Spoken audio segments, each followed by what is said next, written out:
प्रयागराज प्रयाग की नमो पार्वती पते।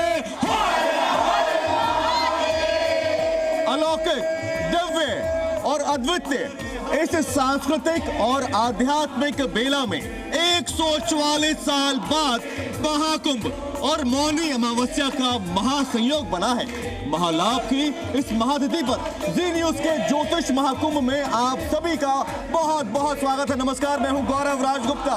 144 साल बाद अगर कोई संयोग बने तो उसे कहते हैं महासंयोग, और महासंयोग की इस अद्भुत वेला में देश भर के प्रतिष्ठित और महाज्ञानी इन ज्योतिषियों के इस महाकुंभ में कल्याणकारी डुबकी भी होगी।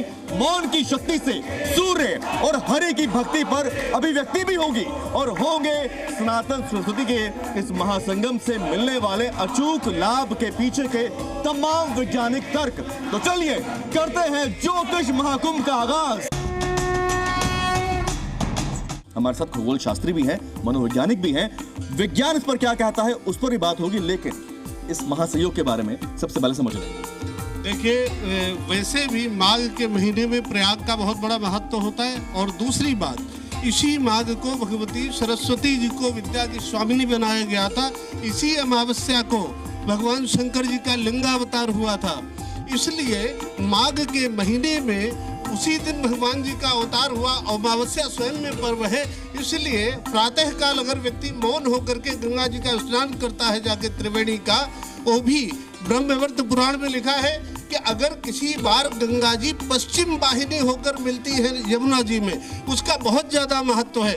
इसलिए एक साथ कई संयोग इस दिन पड़ते हैं, इसलिए ऐसे दिन में अगर स्नान किया जाता तो महत्व। इसीलिए हम कह रहे हैं ये आम पर्व नहीं है, ये महापर्व है। महाकुंभ और मौनी अमावस्या का महासंयोग है। लाभ कितना गुना बढ़ जाएगा? देखिए, लाभ ही लाभ है। माँ का मिलन है भगवान भगवती और भगवान शिव, विष्णु और सरस्वती ब्रह्मा, ये तीनों नदियों के हम एक पूजन करते हैं। जो गंगा है वो शिव है, जमुना है वो भक्ति है, और सरस्वती वैराग्य है। तो भक्ति, ज्ञान और वैराग्य की प्राप्ति महाकुंभ में है। दूसरी चीज, अमावस्या तिथि में चंद्रमा सूर्य की युति है, गुरु की दृष्टि है। देव गुरु जब वृष राशि में चंद्रमा को देखते हैं तो महासंयोग बनता है। तो ज्योतिष दृष्टिकरण के कारण ये महायोग है। स्नान जब तब करना चाहिए, और मौन रूप धारण करते हुए अपनी इंद्रियों को शांतित करके इष्ट मंत्र को जप करने से पुण्य की प्राप्ति होती है। क्या बात है। वेदों पुराणों में मौनी अमावस्या को लेकर क्या जिक्र है, प्रकाश जी बताएंगे। देखिए, स्कंद पुराण और ब्रह्म वैवर्त पुराण एक हमारा पुराण होता है। उसके अनुसार जो अमावस्या होती है वो 12 अमावस्या आती है साल के अंदर। उसमें से 3 सबसे बड़ी अमावस्या कही जाती है। पहली शनिश्चर अमावस्या है, दूसरी सोमवती अमावस्या है, और तीसरी है मौनी अमावस्या जो इस बार आ रही है, और 144 साल बाद आ रही है। और एक ग्रहों का कनेक्शन भी है, चंद्रमा और सूर्य मकर राशि के अंदर बैठे हुए हैं, प्लस श्रवण नक्षत्र है। तो इस दिन अगर कोई दान धर्म या स्नान करेगा तो मैं तो 144 गुना अधिक फल उसको मिलेगा। 144 साल के बाद आया है महासंयोग, और जो लाभ मिलने वाला है वो भी 144 गुना बढ़ने वाला है। इस दिन पवित्र नदियों में स्नान क्यों खास है? क्या कोई ग्रह नक्षत्र का कनेक्शन है? देखिए, माघ मकर गत जब रवि होई, तीर्थपति आवा सबको। क्या बात है, जय हो। क्योंकि बहुत सुंदर। हर साल वहाँ पर प्रयाग में कल्पवास तो होता है, लेकिन अब की बार महाकुंभ है। सूर्य मकर के हैं और बृहस्पति वृषभ के हैं। ये जो महायोग है, क्योंकि बृहस्पति 12 साल के बाद उस राशि में आता है, एक राशि में 1 साल तक रहता है। तो ये प्रयाग कुंभ का महत्व है। और नदियों में स्नान आदि का, वहाँ तो मज्जन फल पेखिए तत्काला, काग हो ये पिक पक ही मराला। कौवा जो है कोयल बन सकता है, और बगुला जो है हंस बन सकता है। तो मनुष्य की जो साधु संत महात्माओं की दर्शनों से मज्जन फल पेखी, मनुष्य की वृत्ति की शुद्धि भी प्रयाग में होती है इस कुंभ में। प्रयागराज संगम पर महाकुंभ है, वहां के साथ और किन नदियों में स्नान महालाभकारी हो सकता है? देखिए, गंगा, यमुना, सरस्वती का जहाँ पे संगम हो वो कल्याणकारी होता है, और यहाँ प्रयागराज में तीनों का संगम है। जबकि बैक्टीरिया फेसेस पाए जाते हैं गंगा में 1200 और 200 पाए जाते हैं जमुना में। इसलिए इस जल की पवित्रता है। 16 किलोमीटर बंगाल की खाड़ी में गिरने के बाद भी इसकी प्योरिटी रहती है। अयोध्या मथुरा माया काशी कांची अवंतिका पूरी दोरावती चैव सप्तैता मोक्षदायिका। ये 7 तीर्थ की प्रधानता है, इसमें स्नान करना चाहिए। ठीक है। मौनी अमावस्या पर मौन व्रत का क्या महत्व है? हाँ जी।